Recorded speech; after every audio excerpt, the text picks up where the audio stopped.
Hello and welcome, tankers, to the gameplay end of our review of the new Tier 8 Premium German medium tank, the KampfPanzer 7RH. It's the current subject of the Crystal Challenge Marathon.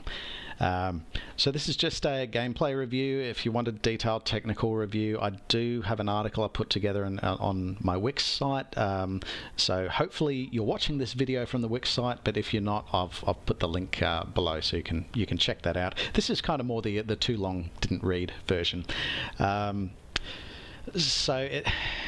It's basically one of those poorly armoured DPM type tanks. So I'm trying to compare this to other poorly armoured DPM type tanks. So think about things like the AMX CDC, the STA2, Lansen C, for example.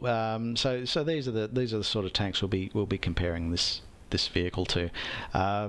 Forward speed is fantastic, 65 kilometers per hour, probably best in show, really. Reverse speed, even better, or even better from a statistical comparison point of view, at 25 kilometers per hour. So that enables you to take shots where you're likely to be seen, and then pull back into cover, be it preferably hard cover, so you can avoid taking a hit in turn. So mobility is a big plus with this tank. So much so I've decided to augment it further by strapping a turbocharger into the mobility slot. The gun is also a pretty good gun. It has 0.34 base dispersion, hits with 200 alpha, which is probably at the lower end for a 90mm gun, but it does the job. And the fact is, you get to spit one of those out every 4.8 seconds. So you're looking at 2,500 DPM. It's pretty good. It's pretty good. That shot wasn't meant for me, for the record. That was meant for the Lansen. So yeah, 2,500 DPM. If you strap a gun rammer on, you can achieve up to 2,750 DPM, which is not bad at all. I haven't put the gun rammer on for reasons I'll explain a little bit later.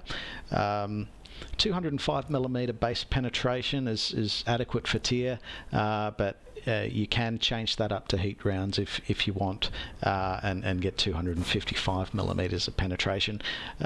One of the starring shells of this tank, however, is going to be its high explosive round, where it's got 320 alpha damage with 90mm of penetration, and that will allow you to really contest lightly armoured vehicles and cause a hell of a lot more damage to them. And that should make the shell somewhat resilient after the proposed super test changes, where they're reworking HE.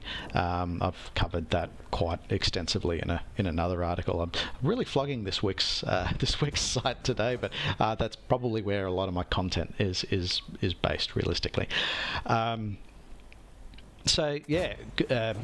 Good gun, reasonably accurate gun, although we haven't hit a lot. We have taken 2 kills, so look, there's that. But look, this tank is not without its weaknesses. Its armor is not really worth writing home about. It has very flat turret armor that's basically just 80mm, which doesn't give you a lot. If a KampfPanzer 7RH were to meet another KampfPanzer 7RH, I would strongly recommend just load high explosive and you just go through that sucker all day long. And I could probably recommend that for a lot of tanks out there. 80mm on the turret is not good, and you see the sides of the turret are quite vertical as well. So there's most things thrown at it are just going to go through it. You might get some auto bounces at the side, but yeah, it's not a great turret. The hull's not much better. It has 115 millimeters of armor on the hull. The upper frontal plate is sort of laid back enough of an angle that you get 205 millimeters of effective armor. But 205 millimeters, it's not going to do a hell of a lot for you at tier 8, particularly when you're quite often going to be facing vehicles of higher tier. So do not rely on the armor of this tank. It's probably not going to help you that much.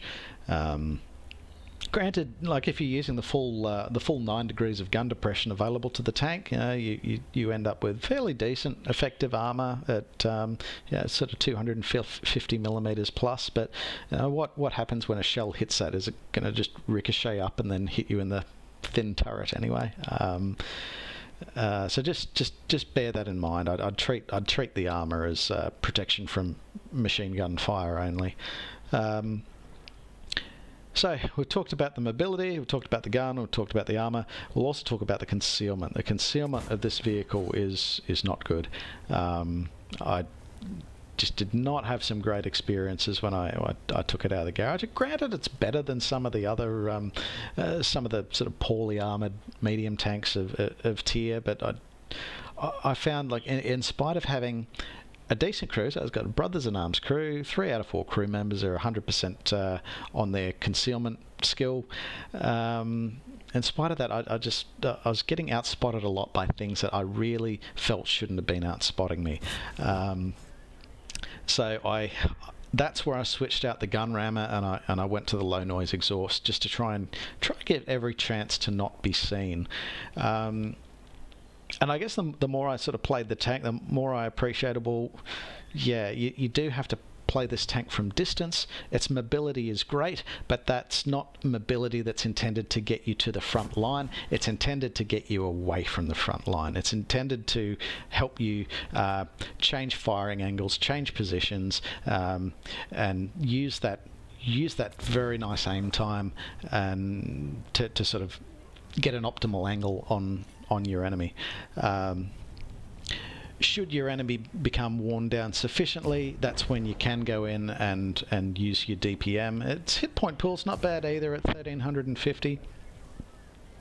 And if you're doing 2500 DPM, then there's a good chance that you can out DPM a lot of opponents, particularly if they've been worn down a fair bit first. And that's kind of what we've been able to do with this fight, ultimately. We've taken 3 kills so far. A reasonable advantage on guns. The team has had sort of a numerical superiority on that 9-0 line, sort of fighting within the Zeppelin area. Although we probably had a few low hit point tanks on our side, so the enemy was able to close the gap slightly, but between the light tanks, between my tank, between the Lancet, we were able to tighten the noose on the enemy now. We've caught an exposed Lurva at sort of the extents of our view range, and we seem to be the one collecting all the spotting damage on that one at the moment, so that's a bit of a plus. A few shots into it until it ducks out of view range, but the LT-432 was able to secure that kill. So enemy heavy tanks not looking on a great hit point position. The 703-122 dies to our Lancet C, just leaving the IS-22 and the Turtle 1.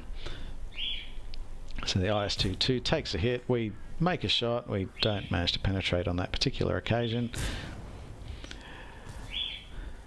Slight high roll there, but not enough to send it back to the garage, and our friendly Eva 90 takes it out of the game, and we get a lucky flanking shot into the Turtle 1 for our 4th kill of the game.